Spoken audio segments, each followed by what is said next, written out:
Corey Coco Gauff has done it again, ladies and gentlemen. She had the fastest serve on record in Beijing last year. She had the fastest serve at the WTA Finals in Cancun.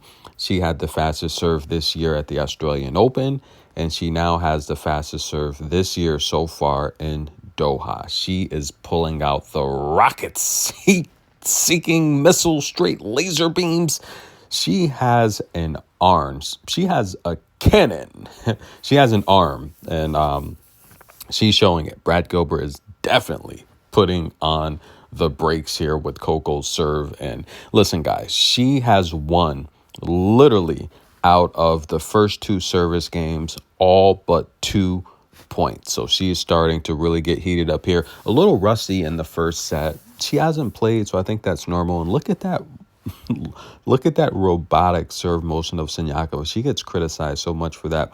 I say, look, if it works for you, it works. I mean, I've talked about this in the past where you take a look at, let's take a look at, like, for example, the NBA. Take a look at some of the older players, anyone in the Phoenix area, Sean Marion, Dallas area. Sean Marion, he was I'm not sure if he's a Hall of Famer, but he was a small forward for the Mavericks and the Phoenix Suns.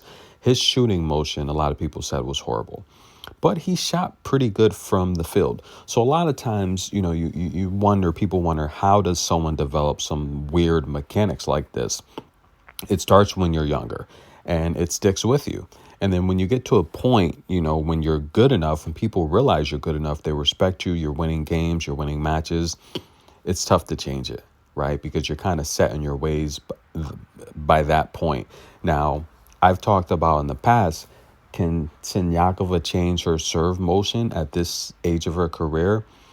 I don't really think so, because I think it's going to make her a completely different player. I mean, it could work. It could make her better. It could make her worse.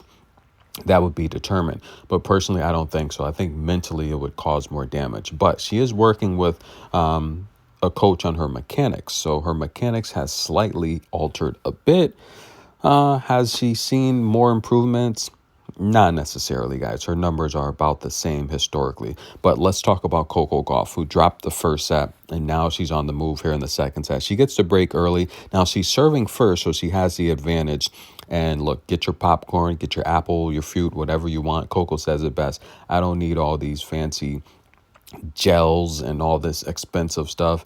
Just give me some fresh watermelon and I'm good to go. And we all know watermelon is 90% water, full of nutrients, gives you energy, relaxes your muscles, helps with inflammation. That's the fruit you want to be eating. Watermelon keeps you hydrated, ladies and gentlemen. And a lot of people wonder, I guess they recommend you're supposed to drink 6 to 8 glasses of water a day.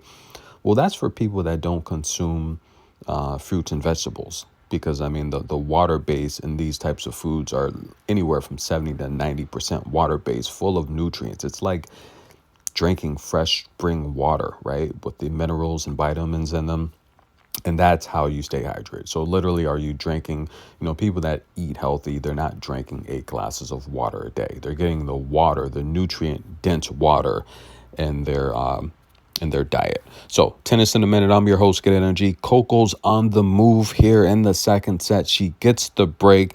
All she has to do is hold on, and we're guaranteed at least a third set. She looks good. I like the royal red. That looks good on her. Can she win it, guys? Get your popcorn. We're going to see.